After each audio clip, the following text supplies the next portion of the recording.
ओम शांति, ओम शांति, ओम शांति। बाबा कह रहे हैं, मीठे बच्चे, बाप की श्रीमत का रिगार्ड रखना, माना मुरली कभी भी मिस नहीं करना। अगर बाबा की श्रीमत का रिगार्ड है हमें, तो हम कभी भी मुरली मिस नहीं करेंगे। चाहे कुछ भी हो जाए, कहीं भी रहे, मुरली मिस नहीं करना है। ये बाप की श्रीमत का रिगार्ड रखना है। हर आज्ञा का पालन करना है। बाबा की हर एक आज्ञा, बाबा की आज्ञा है कि आपको अमृत बेला करना है, बाप की आज्ञा है मुरली सुनना है, बाप की आज्ञा है नुमा शाम करना है, रात को चाट देना है, हर कर्म योगी बना। ये सब बाबा की श्रीमत है और उसकी श्रीमत पर चलना है। बहुत आत्माएं अभी आ रही हैं तो बोल रही हैं क्या कि हम तो संपन्न बन गए, अब ना हमको अमृत बेला करने का ज़रूरत है, ना नुमा शाम करने का ज़रूरत है, ना मुरली सुनने का ज़रूरत है, क्योंकि हम संपन्न बने हुए हैं। अब संपन्न जो बन जाएगा वो यहाँ रहेगा क्या? वो तो यहाँ रहेगा ही नहीं। तो ये संपन्न ना बनने की निशानी है अहंकार। तो इस अहंकार में नहीं आ जाना है। तो इसलिए बाबा कहता है बाप की श्रीमत का रिगार्ड रखना, माना मुरली कभी भी मिस नहीं करना, उनकी हर आज्ञा का पालन करना। प्रश्न है, अगर तुम बच्चों से कोई पूछे कि राजी खुशी हो, तो तुम्हें कौन सा जवाब फलक से देना चाहिए? क्या जवाब देना चाहिए? राजी खुशी हैं? उत्तर है, बोलो, परवाह थी पार ब्रह्म में रहने वाले की, वो मिल गया, बाकी और क्या चाहिए? है ना, और क्या चाहिए? उसी को ना ढूंढ रहे थे। पाना था सो पा लिया। तुम ईश्वरीय बच्चों को किसी भी बात की परवाह नहीं होनी चाहिए, कोई भी बात की चिंता फिकर नहीं होनी चाहिए। तुम्हें बाप ने अपना बना लिया, तुम्हारे घर तुम्हारे पर ताज रखा, फिर परवाह किस बात की? ताज रख दिया ना, बाबा कह दिया ना कि बच्चे तुम ही तो विश्व के मालिक हो, तुम ही तो मेरे सिर के ताज हो। तो इतना सुंदर सुंदर ताज तो पहना दिया, तो और क्या चिंता करना। ओम शांति। बाप समझाते हैं, बच्चों की बुद्धि में जरूर होगा कि बाबा भी है, बाप भी है, टीचर भी और सुप्रीम गुरु है। इसी याद में तो जरूर होंगे ना। बाबा तो हमारा पिता भी बनता है। देखते हैं जब भी कुछ समस्या आता है, मुश्किल आता है, बाबा आ जाओ, तो आता है, दौड़ के आता है, पल में मदद का एहसास कराता है। तो बाप है, फिर क्या करे बाबा, ऐसी समस्या आ गई, टीचर के रूप में आह्वान करते हैं, तो टीचर के रूप में हमें समाधान भी देता है कि हाँ बच्चे ऐसा कर लो, ठीक हो जाएगा। समाधान भी हो गया, फिर श्रीमत देकर वापस जाने की तैयारी भी करा रहा है। तो यह याद कभी कोई सिखला नहीं सकता। इस तरह से तीनों को याद करना कोई नहीं सिखला सकता। बाप ही कल्प कल्प आकर सिखलाते हैं। वही ज्ञान का सागर पतित पावन है। वह बाप भी है, टीचर भी है, गुरु भी है। यह अब समझा जाता है जबकि ज्ञान का तीसरा नेत्र मिला है। बच्चे भल समझते तो होंगे, परंतु बाप को ही भूल जाते हैं। तो टीचर गुरु फिर याद कैसे आएगा जब बाबा ही भूल गया? बाबा को ही हम भूल गए, बाप को ही, तो टीचर और गुरु भी तो वही है ना, तो सब भूल जाती हैं। माया बहुत प्रबल है, जो तीन रूप में महिमा होते हुए भी तीनों को ही भुला देती है। इतनी सर्वशक्तिमान है माया, है ना। माया बाप, टीचर, गुरु तीनों को भुला देती है, तो इतनी सर्वशक्तिमान है माया। तो बच्चे भी लिखती हैं, बाबा हम भूल जाते हैं। माया ऐसी प्रबल है, ड्रामानुसार बहुत सहज है। बच्चे समझते हैं ऐसा कभी कोई हो ही नहीं सकता। बच्चे समझते हैं कि ऐसा कभी कोई हो ही नहीं सकता। वही बाप, वही टीचर, वही सदगुरु है।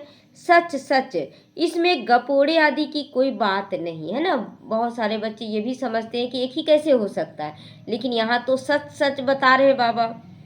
अंदर में समझना चाहिए कि परंतु माया भुला देती है। कहते हम हार खा लेते हैं बाबा, तो कदम कदम पर पदम कैसे पाओगे? देवताओं को ही पदम की निशानी देते हैं, सबको तो नहीं दे सकते हैं ना। देवी देवता को ही ना पदम का निशानी देते हैं। ईश्वर की यह पढ़ाई मनुष्य की पढ़ाई नहीं है। यहाँ हम अंदर में भी क्या चलाते हैं वो भी बाबा को मालूम पड़ जाता है। तो मनुष्य की यह पढ़ाई कभी भी हो ही नहीं सकती ऐसी। भल देवी देवताओं की महिमा की जाती है, परंतु फिर भी ऊंचे से ऊंचा बाप है जो अभी अभी पढ़ा रहा है। बाकी उनकी बड़ाई क्या, आज गदाई कल रजाई, है ना। आज दुख है तो कल सुख है, आज गदाई है तो कल रजाई मिलती है। तो अभी तुम पुरुषार्थ कर रहे हो ऐसा, यानी लक्ष्मी नारायण बनने का। जानते हो इस पुरुषार्थ में बहुत फेल भी होते हैं, है ना। बहुत बच्चे फेल हो जाते हैं ना, छोड़ देते हैं ज्ञान को, बोलते हैं कि नहीं अब कौन देखने जा रहा, अगला जन्म, इसी जन्म में सब कर लो। बहुत सारा बहाना देकर भी बाबा को छोड़ देते, तो वो फेलियर में आ जा रहे हैं। पढ़ते फिर भी इतने हैं जितने कल्प पहले पास हुए थे, वही बच्चे पढ़ेंगे जो कल्प पहले पढ़े होंगे, उन्हीं को टचिंग होगा। वास्तव में ज्ञान है भी बहुत सहज, परंतु माया है कि भुला देती है। बाबा कहते अपना चार्ट लिखो, परंतु लिख भी नहीं पाते। कहाँ तक बैठ कर लिखें, अगर लिखते भी हैं तो जांच करते हैं 2 घंटा ही याद में रहें। ऐसे मन में आता है ना कि हम तो आज याद भी नहीं कर पाए, इतना ही तो मन में हलचल होने लगता है। तो फिर भी उन्हों को मालूम पड़ता है, जो बाप की श्रीमत को अमल में लाते उनको मालूम पड़ता है ना कि हम कितना याद कर रहे हैं दिन भर में। बाप तो समझेंगे ना, इन बेचारों को तो लज्जा आती होगी, तभी तो चाट नहीं देते ना। मन बुद्धि से भी बाबा को चाट देते रहना कि बाबा हम कितना याद कर रहे हैं, इसमें लज्जा की तो कोई बात ही नहीं, कितना याद कर रहे हैं। नहीं तो श्रीमत अमल में लानी चाहिए, परंतु 2% मुश्किल चार्ट लिखते हैं। बच्चों को श्रीमत का इतना रिगार्ड नहीं, मुरली मिलते हुए भी पढ़ते नहीं है। पहले तो बोलते थे बच्चे की मुरली नहीं मिलता है बाबा, मुरली नहीं मिलता है। अब तो ऑनलाइन ऐसा बाबा कर दिया कि हर एक के हाथ में मुरली आ गया है ना, मोबाइल के द्वारा, और फिर भी बच्चे पढ़ते नहीं हैं। दिल में लगता तो जरूर होगा, बाबा कहते तो सच है ना। सब मुरली सुनते हुए लगता है ना कि बाबा तो सच ही कह रहे हैं।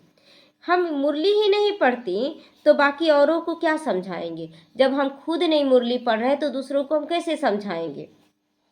याद की यात्रा, याद की यात्रा में बाबा चले गए थोड़े देर के लिए कि मैं आत्मा हूँ, मैं फरिश्ता हूँ। ओम शांति। रूहानी बाप रूहानी बच्चों को समझाते हैं। यह तो बच्चे समझते हैं कि बरोबर हम आत्मा हैं, हमको परम पिता परमात्मा पढ़ा रहे हैं।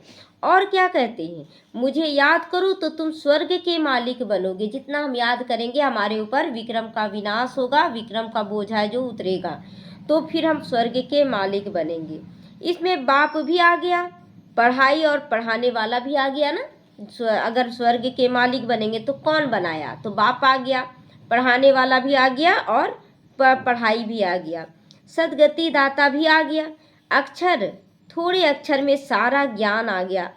तो यहाँ तुम आते ही हो इसको रिवाइज करने के लिए ना। रोज हम लोग मुरली पढ़ने आते, रिवाइज करते अपने आप को, मैं आत्मा हूँ, पिता मेरा परमात्मा है, घर मेरा परम धाम है, हम बैकुंठ के अधिकारी बने। ये सब रिवाइज होता है मुरली के दौरान। तो बाप भी यही समझाते हैं, क्योंकि तुम खुद कहते हो ना हम भूल जाते हैं, इसीलिए यहाँ आते हो रिवाइज करने के लिए। भल कोई यहाँ रहते हैं तो भी रिवाइज नहीं होता है, तकदीर में नहीं है, है ना। बहुत बच्चे जैसे मधुबन में भी है, सेंटर में भी है, तो मुरली नहीं पढ़ रहे, वो सोच रहे कि हम तो परफेक्ट बन गए। तो ये भी क्या है, उनकी तकदीर, वो छोड़ दे रहे। तो तदबीर भी बाप कराते रहते हैं, है ना, जगाते रहते हैं बाबा, लेकिन अब उनकी तकदीर जाने। तदबीर कराने वाला एक बाप ही है, इसमें कोई की पास खातरी भी नहीं हो सकती है। ना स्पेशल पढ़ाई है, जैसे बाहर में ना कोई बड़े लोग होते हैं तो अपने बच्चों के लिए स्पेशल ट्यूशन रख देते स्पेशल रूप से, लेकिन यहाँ तो ऐसा बात नहीं है। जो मुरली चल रहा वो 10 साल वाले रहे चाहे 1 साल वाले, सबको एक बराबर सुना रहे हैं। तो उस पढ़ाई में स्पेशल पढ़ने के लिए टीचर को बुलाते हैं, यह तो तकदीर बनाने के लिए सबको पढ़ाते हैं। एक एक को अलग अलग तक कहाँ तक पढ़ाएंगे, एक एक को अलग अलग कितना पढ़ाएंगे बाबा, कितने ढेर बच्चे हैं। उस पढ़ाई में कोई बड़े आदमी के बच्चे होते हैं तो उन्हों को स्पेशल पढ़ाते हैं। टीचर जानते हैं कि यह डल है, इसीलिए उनको स्कॉलरशिप के लायक बनाते हैं। तो यह बाप भी ऐसे नहीं करते, यहाँ बाप ऐसे नहीं करते कि अलग से पढ़ाई देगा आपको, जो है मुरली ही है हमारा। तो यह तो एक रस सबको पढ़ाते हैं। यह हुआ टीचर का एक्स्ट्रा पुरुषार्थ कराना। यह तो एक्स्ट्रा पुरुषार्थ किसी को अलग से कराते नहीं है शिव बाबा, उसमें अलग से किया जाता है, लेकिन यहाँ पर ऐसा नहीं है। एक्स्ट्रा पुरुषार्थ माना मास्टर कुछ कृपा करते हैं तो भले पैसे लेते हैं, खास टाइम देकर फिर पढ़ाते हैं ना।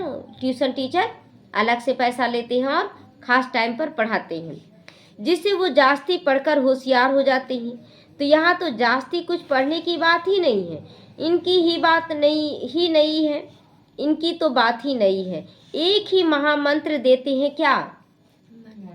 मन मना भाव। मन को ही बाबा में लगाना है, मन को ही शुद्ध पवित्र बनाना है, मन से ही तन पवित्र हो जाता है। तो याद से क्या होता है? यह तो समझते हो कि बाप ही पतित पावन है, जानते हो उनको याद करने से ही हम पावन बनेंगे। पुरुषार्थ बाबा कहते हैं अब तुम बच्चों को ज्ञान है, जितना याद करोगे उतना पावन बनोगे, कम याद करोगे कम पावन बनोगे। इसीलिए बाबा कहता है याद याद याद। याद एक यात्रा है ना, ज्ञान रास्ता है। ज्ञान से हमें रास्ता समझ में आता है कि कैसे चलना चाहिए, कहाँ चलना चाहिए, और यात्रा है याद। याद से ही हम आगे बढ़ते जाते हैं। तो कहाँ जाना है ना, बाबा को याद करते शक्ति मिलता है। तो तुम बच्चों को पुरुषार्थ पर है, यहाँ तुम बच्चों के पुरुषार्थ पर है। बेहद के बाप को याद करने से हमको यह लक्ष्मी नारायण बनना है। उन्हों की महिमा तो हर एक जानते हैं, है ना। लक्ष्मी नारायण की महिमा तो सभी जानते हैं कि कितना है। कहते भी हैं आप तो पुण्यात्मा हो, हम पाप आत्मा है ना। आप तो भगवान हो, हम तो विषय विकारी हैं, बोलते हैं ना भक्ति मार्ग में। तो ढेर मंदिर बने हुए हैं, वहाँ सब क्या करने जाते हैं? दर्शन से कुछ फायदा है? कुछ भी नहीं है। एक दो को देखकर चले आते हैं, देखते हैं देवी देवताओं को, फिर आंख बंद करके ढूंढते हैं भगवान को, अपने अंदर ढूंढते हैं फिर भगवान को। तो देवी देवता क्या कर रहे हैं? हमें देख रहे हैं, लेकिन हम आंख बंद कर ले रहे हैं। तो भक्ति ही है ऐसी है जिसमें आंख बंद करके ही देखा जाता है ना। और ज्ञान है कि हम आँख खोल कर देखते हैं। तो इसीलिए देवी देवता आँख खोले रहते हैं और भक्त जब जाते हैं तो आँख बंद कर लेते हैं। तो बस दर्शन करने जाते हैं, फलाना यात्रा पर जाते हैं, हम भी जावें, इससे क्या हो जाएगा, है ना। लोग बोलते हैं हम यहाँ गए, हम यहाँ गए, अच्छा उससे क्या हो गया, है ना। कल ही एक मन में आ रहा था, कहीं सेंटर से ना ले जाएंगे अयोध्या ये सब पिकनिक के लिए। तो मन में आया कि हम लोग को भी जाना चाहिए। फिर मेरे मन में आया कि क्यों जाना चाहिए, क्यों जाना चाहिए, उससे क्या हो जाएगा। उससे अच्छा कि यहाँ बैठे बैठे पुरुषार्थ करो, मन चंगा तो कठौत में गंगा, ये तो भक्ति में भी गाते हैं। तो यहाँ आज बाबा मुरली में भी दे दिया कि किसी को देखते हैं तो मन में आता है कि हम भी जाएं। अच्छा उससे क्या हो जाएगा, कुछ भी नहीं। तुम बच्चों ने भी यात्राएं की हैं, जैसे और त्यौहार मनाते हो ना, वैसे यात्रा भी एक त्यौहार समझते हैं, है ना। यात्रा भी एक त्यौहार ही की जैसा ना, संगठन में जैसे एक बस होता है और लोग जाते हैं तो एक मेला की तरह हो गया ना, 4 दिन का है। अभी तुम याद की यात्रा भी एक त्यौहार समझते हो, और अभी हम लोग जो भी याद कर रहे हैं वो भी एक त्यौहार की जैसा लगता है। हर पल याद कर रहे, ना कोई फिक्र होता है ना कोई चिंता, बस बाबा को याद करना है, ये करना है। तो कितना अच्छा लग रहा है ना। बाहर वाले एक दिन के लिए त्यौहार मनाते हैं, खुशियाँ मनाते हैं, उसके बाद समाप्त। लेकिन हम लोगों के लिए भी रोज़ त्यौहार है, रोज़ याद की यात्रा है। तो तुम याद की यात्रा में रहते हो, अक्षर ही एक ही है मन मना भाव। यह तुम्हारी यात्रा अनादि है। वह भी कहते हैं ना कि वह यात्रा हम अनादि से करते आए हैं, परंतु तुम अभी ज्ञान सहित कहते हो कि हम कल्प कल्प ये यात्रा करते हैं। वो लोग तो बोलते हैं ना कि हम लोग अनादि यात्रा करते हैं, लेकिन उन लोगों को ज्ञान नहीं है। लेकिन अब हम लोग ज्ञान सहित बोलते हैं कि हम लोग ये यात्रा अनादि रूप से करते आए, हर कल्प कल्प करते रहेंगे। बाप ही आकर यात्रा सिखलाते हैं, वह चारों धाम जन्म बाई जन्म यात्रा करते हैं। यह तो बेहद का बाप कहते हैं कि मुझे याद करो तुम पावन बन जाओगे। ऐसे तो और कोई भी नहीं कहते कि यात्रा से तुम पावन बनोगे, है ना। ऐसा तो कोई नहीं बोला। गए वैष्णो देवी की यात्रा में तो यहाँ यात्रा में, और उसके बाद आकर फिर पतित बन गए। आजकल तो वहीं भी पतित बन जा रहे हैं। तो मनुष्य यात्रा पर जाते हैं तो उस समय पावन रहते, आजकल तो वहाँ भी गंद लगा पड़ा है, पावन नहीं रहते हैं। मतलब तीर्थों पर भी जाते हैं तो बोलते हैं ना सभी लोग हनीमून मनाने जा रहे हैं, कहाँ जा रहे हैं, वैष्णो देवी जा रहे हैं। तो आज तो वहाँ भी गंद पड़ा हुआ है। इस रूहानी यात्रा को का किसी को भी पता नहीं। और जो यात्रा भी बाबा सिखला रहा कि बच्चे परम धाम पहुँच जाओ, बच्चे पहुँच जाओ सूक्ष्म वतन में, वैकुंठ में पहुँच जाओ। इस यात्रा में गंध हो रहा है? गंदगी है कुछ भी नहीं। तो तुमको तो अभी बाप ने बताया है कि यह याद की यात्रा है, सच्ची यात्रा। वह यात्रा का चक्र लगाने जाते हैं, फिर वैसे के वैसा बन जाते हैं। चक्र लगाते रहते, जैसे वास्को डी गामा में ने सृष्टि का चक्र लगाया, यह भी चक्र लगाते हैं ना। गीत भी है ना, चारों तरफ लगाए फेरे, फिर भी हरदम दूर रहे, है ना, भगवान को पा नहीं पाए। तो भक्ति मार्ग में कोई मिला नहीं सकते, भगवान कोई को मिला ही नहीं, भगवान से सदा ही दूर रहे, गिरते चले गए। तब तो कलयुग आया ना। फेरे लगाकर फिर भी घर में आकर 5 विकारों में फंस जाते हैं। यह सब झूठी यात्रा है। कितना भी आप घूम लें, लेकिन फिर घर में आकर वही झूठी में जो विकारों में आप फंस जाएंगे। अभी तुम बच्चे जानते हो यह पुरुषोत्तम संगम युग, जबकि बाप आए हैं। एक दिन सब जान जाएंगे बाप आया हुआ है ना। बाबा क्या बोल रहा है कि एक दिन सब जान जाएंगे कि बाप आया हुआ है, संदेश पढ़ रहा है उसके द्वारा, और इस तरह से चारों तरफ फैल रहा है बात। भगवान आखिरी मिलेगा, लेकिन कैसे, यह तो कोई भी नहीं जानता। यह तो मीठे मीठे बच्चे ही जानते हैं कि हम श्रीमत पर इस भारत को फिर से स्वर्ग बना रहे हैं। भारत का ही तुम नाम लोगे ना। क्यों भारत का नाम लेंगे? सारी दुनिया तो भारत ही है ना। फिर बंटवारा होते गया, ये मेरा खंड, ये मेरा खंड, और नाम अलग अलग हो गया। तो उस समय और कोई धर्म होता ही नहीं, सारा विश्व पवित्र बन जाता है। अभी देखो ढेर धर्म है। बाप आकर तुमको सारे झाड़ का नॉलेज सुनाते हैं, तुमको स्मृति दिलाते हैं। तुम सो देवता थे, फिर क्षत्रिय बने, सो वैश्य, सो शूद्र, है ना। तुम सो का अर्थ समझ में आ रहा ना। तो हम सो का अर्थ बाबा देवता, क्षत्रिय, वैश्य, शूद्र, फिर ब्राह्मण, है ना। तो अभी तुम सो ब्राह्मण बने हो। तो हम सो का अर्थ बाप कितना सहज समझाते हैं। ओम अर्थात मैं आत्मा, फिर हम आत्मा ऐसे चक्र लगाती हैं। तो वह तो कह देते हम आत्मा सो परमात्मा, परमात्मा सो आत्मा, है ना। सारा जवाब देखिए, कल एक आत्मा से चर्चा हो रही थी, तो वो अपने आप को ही आत्मा सो परमात्मा बोल रही है। बाबा के ज्ञानी बच्चे कि हम ही परमात्मा हैं। हमारी श्रेष्ठ स्थिति जब बन जाती है ना, तो हम परमात्मा बन जाते हैं। और आज ही बाबा मुरली में सारा जवाब दिया उनका कि परमात्मा कह देते हैं एक भी नहीं जिसको हम सो का अर्थ यथार्थ मालूम हो। तो बाप कहते यह जो मंत्र है ना, ये हरदम याद रखना। क्या? कौन सा मंत्र याद रखना? मन मना भाव का मंत्र याद रखना है। तो चक्र बुद्धि में नहीं होगा तो चक्रवर्ती राजा कैसे बनोगे, है ना। चक्रवर्ती राजा कैसे बनेंगे जब तक हम चक्र को याद नहीं करेंगे। अभी हम ब्राह्मण, आत्मा ब्राह्मण है, फिर हम ही देवता बनेंगे। यह भी तुम कोई से जाकर पूछो, कोई नहीं बताएंगे, है ना। बाहर वाले नहीं बता पाएंगे। तो वह तो 84 का भी अर्थ नहीं समझते हैं। भारत का उत्थान पतन गाया हुआ, यह ठीक है। सतो प्रधान, सतो रजो तमो, सूर्यवंशी, चंद्रवंशी, वैश्यवंशी और शूद्रवंशी। अभी तुम बच्चों को सब मालूम पड़ गया है ना। जब बच्चा जन्म लेता है तो सूर्यवंशी होता है, जब थोड़ा बालावस्था में पहुंचता है तो चंद्रवंशी, युवावस्था में होता है तो वैश्यवंशी, और बुढ़ापा आता है तो बुढ़ापा आया तो शूद्रवंशी, है ना। यही है शरीर का भी जीवन कहानी, यही है। तो बीज रूप बाप को ज्ञान का सागर कहा जाता है। वह इस चक्र में नहीं आती हैं। ऐसे नहीं हम जीवात्मा सो परमात्मा बन जाते हैं, लास्ट में बन जाएंगे क्या? कुछ भी हो जाए बेटा बेटा ही रहेगा, बाप नहीं बन जाएगा। नहीं, बाप आप समान नॉलेजफुल बनाते हैं, आप समान गॉड नहीं बनाते हैं, है ना। समझना है इस बात को कि बाबा आप समान बना देता है, लेकिन गॉड नहीं बनाता। जो गॉड में शक्ति है वो बच्चों में आता है क्या? नहीं आता है।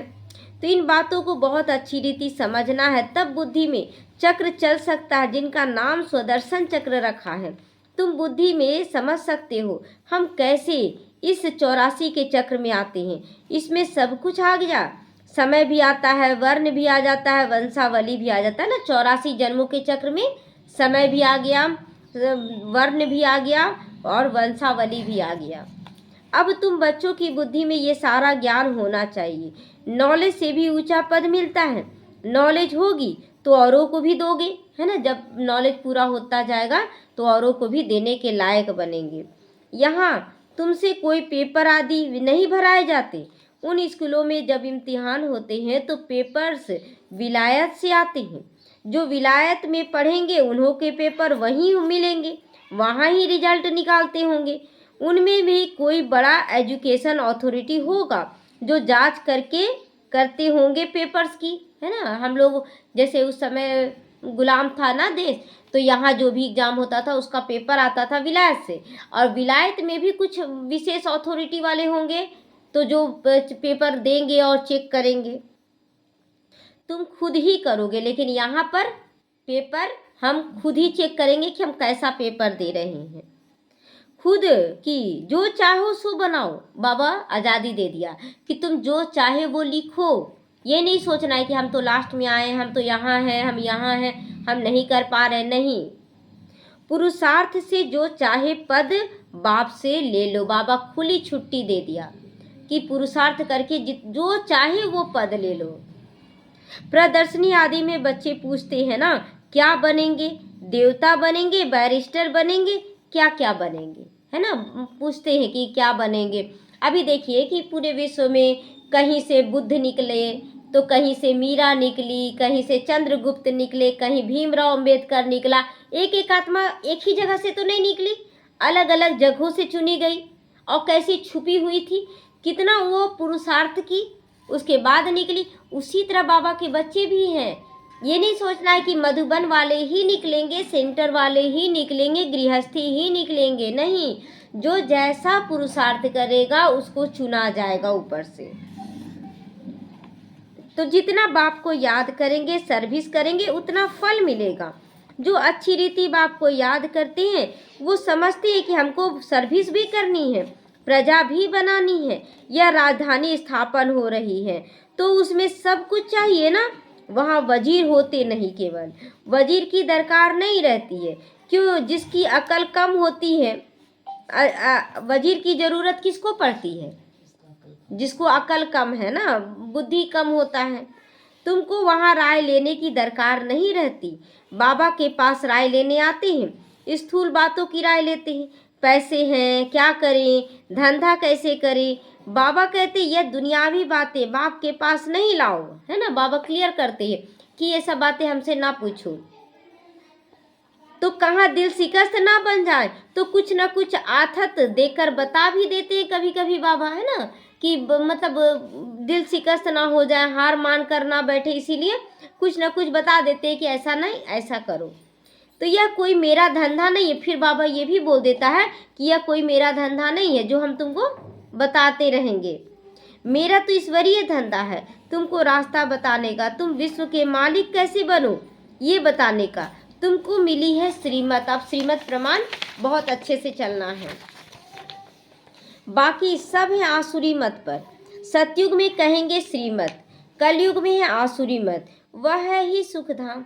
वहाँ ऐसे नहीं कहेंगे कि राजी खुशी हो। सतयुग में पूछेंगे, यहाँ पर पूछते हैं ना, क्योंकि यहाँ पर कलयुग है, यहाँ पर दुख अशांति बीमारी है, विषय विकार है, तबीयत ठीक है ऐसा पूछेंगे। वहाँ पर सतयुग में नहीं पूछेंगे ना, यह अक्षर वहाँ होते ही नहीं। यह तो यहाँ पूछा जाता है कोई तकलीफ तो नहीं है, राजी खुशी हो, इसमें बहुत सारी बातें आ जाती हैं। वहाँ दुख है ही नहीं जो पूछा जाए, यह है दुख की दुनिया। वास्तव में तुमसे कोई पूछ नहीं सकता है ना। बाबा कह रहा है कि हम बच्चों से कोई भी नहीं पूछ सकता कि आप कैसे हो, क्योंकि हमारा चेहरा चलन ही बता दे कि हम कैसे हैं। भल माया गिराने वाली है तो भी बाप तो मिला है ना। है माया गिराती है लेकिन बाप मिला है तो हम बहुत अच्छे से कर सकते हैं। तुम कहोगे क्या तुम खुश खैराफात पूछते हो, हम तो भगवान के बच्चे हैं, हमसे क्या खुश खैराफात पूछते हो। परवाह थी पार ब्रह्म में रहने वाले बाप की, वो मिल गया, फिर किसकी परवाह। अब किसकी परवाह, अब कुछ नहीं चिंता फिकर करना है। तो यह हमेशा याद रखना चाहिए, हम किसके बच्चे हैं। यह भी बुद्धि में ज्ञान है कि जब हम पावन बन जाएंगे ये लड़ाई शुरू हो जाएगी, है ना। बाबा हमारे से माया तब तक लड़ाई करती है जब तक हम बाबा के श्रीमत प्रमाण पूरा अच्छा से नहीं बन जाते हैं। जब हम परफेक्ट बन जाते हैं तो माया आपस में लड़ाई करने लग जाती है। तो जब भी तुमसे कोई पूछे कि तुम खुश राजी हो तो बोलो हम तो सदैव खुश राजी हैं, हमें क्या हुआ है, हम तो आत्मा है, परमात्मा की गोद में है। बीमार भी हो तो भी बाप की याद में रहो, है ना। ये नहीं सोचना है तबीयत खराब है बाबा उसको बोल रहे हैं उसको बोल रहे हैं, क्यों बोलना किसी को, ये वाइब्रेशन फैलाना हुआ। तो बाबा कहते हैं कि बीमारी में भी तुम बाप की याद में रहो, तुम स्वर्ग में भी सबसे जास्ती खुश राजी हो, जबकि स्वर्ग की बादशाही देने वाला बाप मिला है जो हमको इतना लायक बनाते हैं। तो हमको क्या परवाह रखी है, ईश्वर के बच्चों को क्या परवाह, भगवान के बच्चों को कोई परवाह, कोई चिंता हो सकता है क्या। वहाँ देवताओं को भी परवाह नहीं होती है, तो ये संस्कार यहीं से भरना है। देवताओं के ऊपर तो ईश्वर है, तो ईश्वर के बच्चों को कोई क्या परवाह हो सकती है। बाबा हमको पढ़ाते हैं, बाबा हमारा टीचर सदगुरु है, बाबा हमारे ऊपर ताज भी रख देते हैं, हम तो ताजधारी बन रहे हैं। तुम जानते हो हमको विश्व का ताज कैसे मिलता है, बाप ताज नहीं रखते हैं। यह भी तुम जानते हो सतयुग में बाप अपना ताज अपने बच्चों पर रखते हैं ना, सेकंड गॉड बोलते हैं ना बाबा कि Lakshmi Narayan second God goddess है, तो अपना ताज क्या करते हैं फिर उनको दे देते हैं, वही सेकंड गॉड बन जाते हैं, जिसको अंग्रेजी में कहते हैं क्रॉन प्रिंस। यहाँ जब तक बाप का ताज बच्चे को मिले तब तक बच्चे को उत्कंठा रहेगी, कहाँ बाप मरे तो ताज हमारे सिर पर आ जावे। बोलते हैं ना कि बाप मरेगा तो सारा संपत्ति सारा घर मेरे नाम हो जाएगा, तो उन लोग मारने पर तुले रहते हैं। आस होगी प्रिंस से महाराजा बन जाऊं, है ना। राजा का बच्चा राजकुमार राजा को मारना चाहेगा, बोलेगा हम खुद राजा बन जाएं। वहाँ ऐसी बातें नहीं होती है, सतयुग में ऐसी कोई बात नहीं होती है। अपने समय पर कायदे अनुसार बाप बच्चों को ताज देकर फिर किनारा स्वतः ही कर लेते हैं। वहाँ वानप्रस्थ की चर्चा होती ही नहीं, है ना। वहाँ वानप्रस्थ की चर्चा भी नहीं होती, मतलब 60 साल हुआ तो हम संन्यास ले लेंगे, ऐसा नहीं होता है। वहाँ पर बच्चों को महल आदि बना कर देते हैं, मतलब खुद रहते हैं ताजों तक जीवन भर, लेकिन बच्चों के लिए फिर एक अलग राज्य सब कुछ बना कर देते हैं। आशाएं सब पूरी हो जाती, तुम समझ सकते हो। सतयुग में सुख ही सुख है, प्रैक्टिकल में सब सुख तब पाएंगे जब वहाँ जाएंगे, वह तो तुम ही जानो। स्वर्ग में क्या क्या होगा, एक शरीर छोड़ फिर कहाँ जाएंगे। अभी तुम्हें प्रैक्टिकल में बाप पढ़ा रहे हैं, तुम जानते हो हम सच सच स्वर्ग में जाएंगे, है ना, झूठा स्वर्ग में नहीं जाएंगे।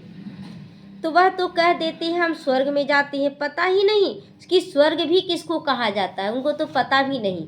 कहते हैं ना थोड़ा सा खुशी क्या मिला, थोड़ा सा सुंदर दृश्य क्या देख लिए, स्वर्ग जैसा सीन था। आप स्वर्ग देखे हैं, जो स्वर्ग जैसा सीन है इस जन्म में तो नहीं देखे हैं। तो जन्म जन्मांतर यह अज्ञान की बातें सुनते आए, अभी बाप तुमको सत्य बातें सुनाते हैं। अच्छा मीठे मीठे सिखी लदे बच्चों प्रति माता पिता बाप दादा का याद प्यार और गुड मॉर्निंग। रूहानी बाप की रूहानी बच्चों को नमस्ते।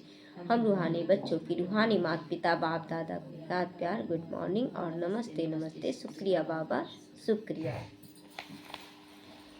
धारणा के आज मुख्य सार है, सदा राजी खुशी रहने के लिए बाप की याद में रहना है। बाप से पढ़ाई से अपने ऊपर रजाई का ताज स्वयं ही रखना है ना। अब पढ़ाई पढ़कर अपने सिर पर ताज स्वयं ही रखना है। श्रीमत पर भारत को स्वर्ग बनाने की सेवा भी करनी है। सदा श्रीमत का रिगार्ड रखना है, अमृत बेला हो नुमा शाम हो सब बाबा की श्रीमत है, उनका रिगार्ड जरूर रखना है। वरदान है, श्रेष्ठ तकदीर की स्मृति द्वारा अपने समर्थ स्वरूप में रहने वाले सूर्यवंशी पद के अधिकारी बनो। कितना सुंदर वरदान है बाबा कि श्रेष्ठ तकदीर की स्मृति द्वारा। श्रेष्ठ तकदीर क्या है कि मैं ईश्वरीय संतान हूँ, भगवान की बनी हूँ। तो ये स्मृति में रखकर समर्थ स्वरूप में रहना, हर बात में मैं समर्थ हूँ, मैं कर सकती हूँ, कोई भी काम हमारे लिए भारी नहीं है। तो ऐसा स्वरूप में रहने वाले सूर्यवंशी पद के अधिकारी बनते हैं। जो अपनी श्रेष्ठ तकदीर की स्मृति सदा रखते हैं वो यह समर्थ स्वरूप में रहते हैं। उन्हें सदा अपना अनादि असली स्वरूप स्मृति में रहता है। कभी नकली केस धारण नहीं करते हैं, नकली फेस धारण नहीं करते हैं, नकली चेहरा नहीं बनाते हैं। कई बार माया नकली गुण नकली कर्तव्य का स्वरूप बना देती है ना, करते हुए भी मन में आ रहा है ना कि करना तो नहीं चाहते, मजबूरी में कर रहे हैं, तो ये नकली चेहरा हो गया ना सामने वाले के पास। तो किसी को भी क्रोधी, किसी को लोभी, किसी को दुखी, किसी को अशांत बना देते हैं ऐसे बच्चे, मतलब मुखौटा पहनने वाले।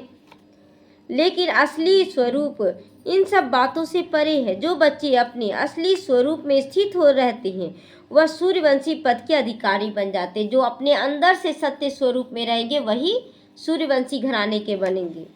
स्लोगन है, सभी पर रहम करने वाले बनो तो अहम और वहम समाप्त हो जाएगा। ना अहंकार रहेगा, ना वहम रहेगा, ना अहम रहेगा, ना वहम रहेगा। मतलब संशय में नहीं रहेंगे, होगा कि नहीं होगा, नहीं।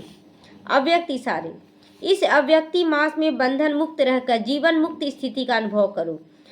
जब आपकी रचना कमल फूल जल में रहते जल के बंधन से मुक्त रहती है ना, जल का बंधन, आप उसके ऊपर जल भी डालेंगे तो आप देखेंगे कि जल तुरंत हट जाता है कमल फूल से। तो कैसे न्यारा अपने आप को रखती है। तो जब सोचो, जब रचना में इतनी अच्छी विशेषता है तो क्या आप मास्टर रचता में विशेषता नहीं हो सकती है ये।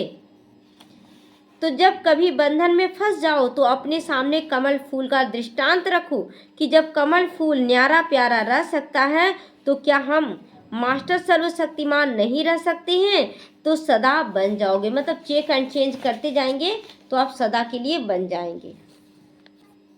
आज अव्यक्त इशारे हैं, 13वां दिन है, तो 13वां ब्रह्मा बाबा का 13वां कदम है।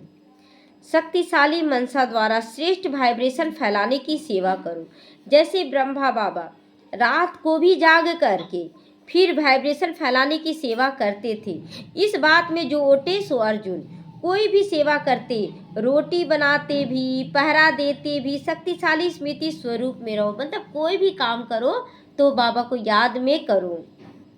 मनसा से विश्व की सेवा करो। विश्व सेवाधारी एक काम नहीं डबल काम करते हैं ना। विश्व सेवाधारी जो रहते हैं एक काम नहीं डबल काम करते, हाथों से काम करते हैं और मन से सकाश भी देते हैं। स्थूल हाथ चलाते रहें और मनसा से शक्तियों का दान भी देते रहें। गुण मूर्त बनकर सेवा करो तो डबल जमा हो जाएगा। गुण मूर्त होकर, मतलब केवल काम नहीं कर रहे, काम भी इतना अच्छे से कर रहे हैं सफाई से कि लोग देखकर सीखें कि इनका काम तो बड़ा अच्छा है, ये हमको भी ऐसा करना चाहिए। तो आप कर भी रहे हैं और सिखा भी रहे हैं, दोनों काम हो रहा है। ओम शांति।